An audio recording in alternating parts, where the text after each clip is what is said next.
and welcome to Basic Buddha. My name is Joel Reisman. I'm your host. And let me introduce them. Alan Saunders, a carpenter and frequent contributor to Basic Buddha. Jackie Mills, a medical student and volunteer for Physicians Without Borders. This is your second time, I believe. Mm-hmm. And a newcomer, Jimmy Anisette, local stand-up comic and a student. Thank all of you for coming. Today's topic is the Gohonzon, and I'd like to start with a passage from Nichiren about the Gohonzon. Never seek this Gohonzon outside yourself. The Gohonzon exists only within the mortal flesh of us ordinary people who embrace the Lotus Sutra and chant Nam-myoho Renge Kyo. So the Gohonzon is the fundamental object of devotion, and it depicts a ceremony that takes place in the Lotus Sutra itself, where the Buddha reveals the ultimate law of life and then transmits it to his followers for all eternity. The Gohonzon is, and that concept is depicted on a scroll, which is the Gohonzon that we sit in front of morning and evening when we do our chanting of Nam-myoho Renge Kyo. And it's there as a focal point for us to reflect on this universal law of life. Down the middle, it says Nam-myoho Renge Kyo in Chinese characters, which symbolizes that in the middle of your life is this beautiful, amazing Buddha nature or really deep potential. And all around it are Chinese characters depicting worlds like hell and hunger and animality, tranquility, all the different states of life that you could go through. But like the world of hell is on there, just like in life we have a lot of sufferings, but it's very small in comparison to the Buddhahood that's shown in the Gohonzon. So when we chant morning and evening to this Gohonzon, we're able to reflect our life in that same way and have that great happiness, that great compassion and wisdom be the center of our life.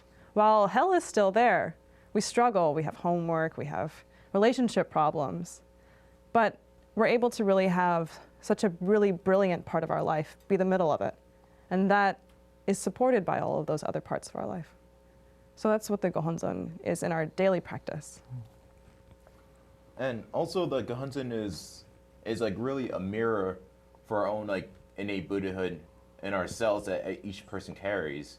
It's supposed to be, when we chant Nam-myoho Renge Kyo to the Gohonzon, we're actually polishing to see like the clear picture of our innate Buddhahood. What about your own Gohonzon that you own? We do keep it in something called a butsudan, which is an altar. And in a sense, to the physical object of the Gohonzon, we do show a lot of respect.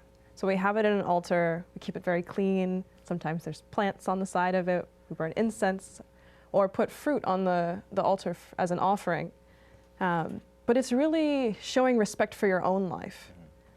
It's a reflection of, if you're able to keep your Gohonzon, your butsudan clean, then you're probably more likely to be able to do that for yourself as well.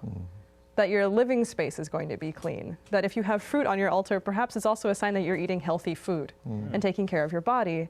That you're able to grow green plants in your house. Next to your altar is also a sign that you have good lighting. A lot of very tangible things that it is a reflection of your life.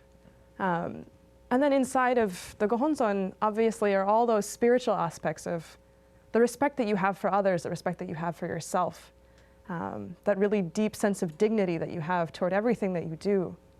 That is housed within this physical manifestation, this physical reflection of your own life. So at our own homes, we all have this. So every morning and every evening we wake up and we see this. So it's a really nice reflection of, did I put any fruit up there? Are my plants dying? What does that mean?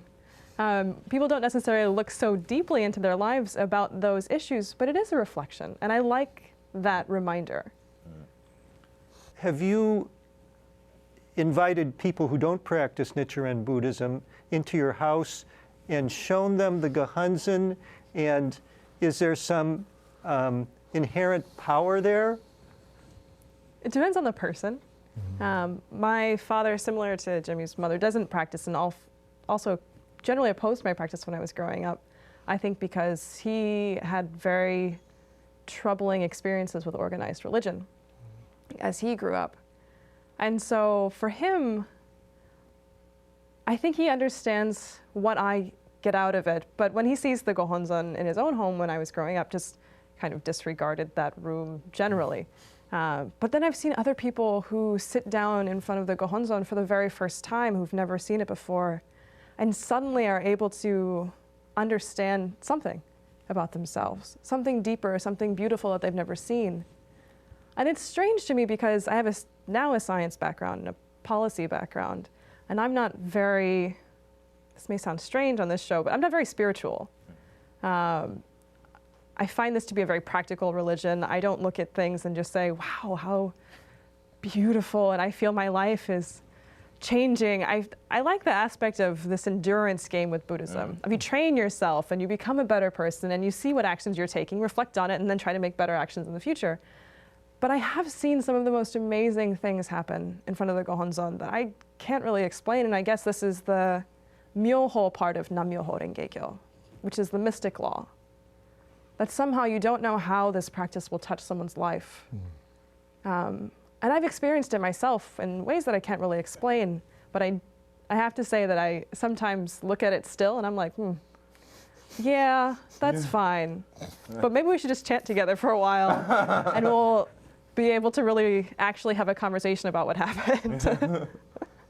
And I'll ask, have there been times when you felt you haven't had the energy or the belief to really chant, and you go in front of the Gohonzon and sort of wait for it to do something for you?